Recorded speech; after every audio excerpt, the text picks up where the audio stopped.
Bonjour, allez, on part ensemble pour une petite aventure. L'idée c'est de voir comment transformer un bout de terre, même petit, en un potager plein de vie et de variétés un peu hors du commun. Tout ça en une seule saison, de la première graine semée jusqu'à la récolte. C'est parti! J'aime beaucoup cette citation parce qu'elle résume parfaitement l'esprit du projet.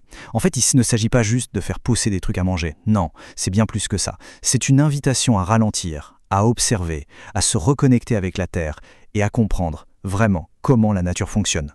Et pour ce périple, toutes les semences qu'on va découvrir viennent d'un seul et même endroit, l'association Cocopelli. C'est important de le mentionner car leur travail pour préserver la biodiversité végétale est juste essentiel.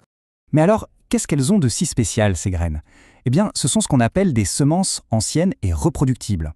Ça veut dire quoi concrètement? Ça veut dire que contrairement aux semences hybrides, qu'on trouve souvent dans le commerce, celles-ci permettent de récolter les graines de ses propres légumes à la fin de la saison pour les replanter l'année suivante.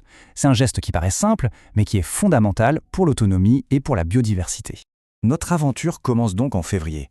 Alors oui, dehors il fait encore froid, c'est l'hiver. Mais à l'intérieur, au chaud, c'est le moment parfait pour lancer les tout premiers semis. C'est un peu comme planter les promesses du printemps à venir. Et on commence avec un duo assez surprenant. D'un côté, la tomate cerise poire rouge, une variété super ancienne, on en parlait déjà en 1883, et de l'autre, un œillet, le bénignat, tout en délicatesse. Ça montre bien qu'un potager, c'est pas que des légumes, c'est aussi des fleurs.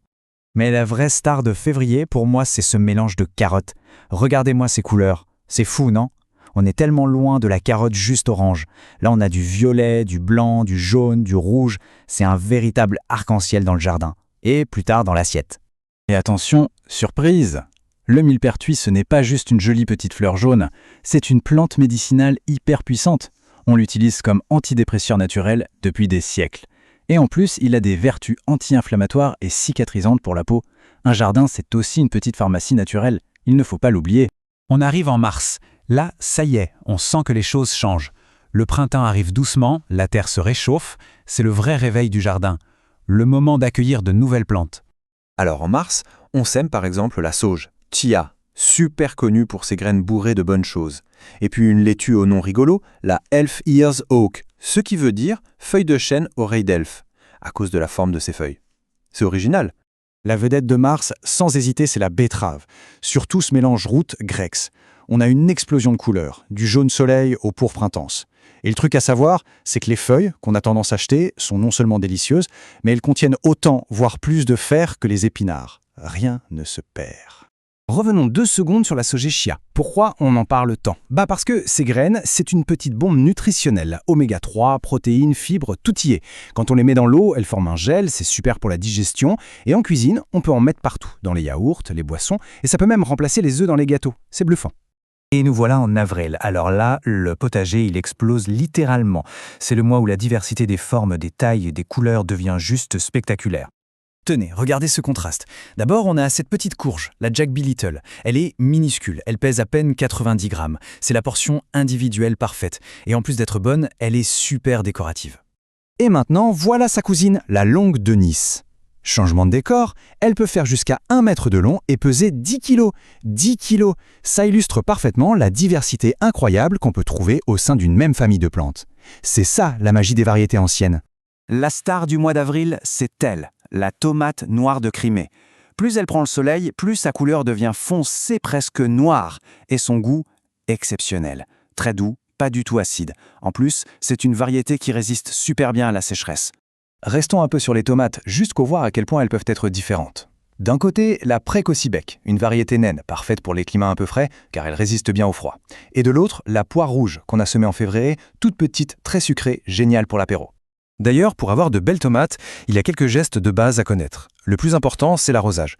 Toujours au pied de la plante, jamais sur les feuilles. C'est la règle numéro 1 pour éviter les maladies comme le mildiou. Ensuite, on paille le sol pour garder l'humidité et on plante du basilic à côté. Le basilic, c'est le meilleur ami de la tomate, il éloigne les parasites.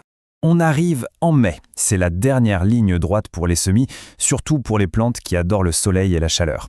C'est vraiment le mois où on prépare les grosses récoltes de l'été. En mai, on sème 2 grands classiques de l'été. Le cornichon, avec ici la variété améliorée de Bourbonne, et puis bien sûr la courgette. La verte de Milan est une variété ancienne qu'on appelle aussi Black Beauty.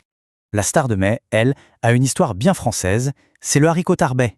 C'est une très ancienne variété et c'est l'ingrédient indispensable pour faire le fameux cassoulet. Le jardinage, c'est aussi ça, un lien direct avec notre tradition et notre gastronomie. Et tout ça, ça nous ramène à notre point de départ, le pouvoir des semences reproductibles. Alors, comment on fait pour récupérer ces graines de courgettes? C'est simple, on choisit le plus beau fruit sur le plus beau plant et on le laisse grossir, jusqu'à ce qu'il soit bien mûr. Ensuite, on récupère les graines, on les lave, on les fait bien sécher, et voilà, on est paré pour la saison suivante, sans avoir à racheter quoi que ce soit. Au final, en seulement 4 mois, on est passé d'une petite poignée de graines à une abondance de couleurs, de formes et de saveurs. C'est un parcours qui nous apprend la patience, l'observation et qui procure une satisfaction immense. Chaque légume qu'on récolte, c'est le résultat concret de ce voyage.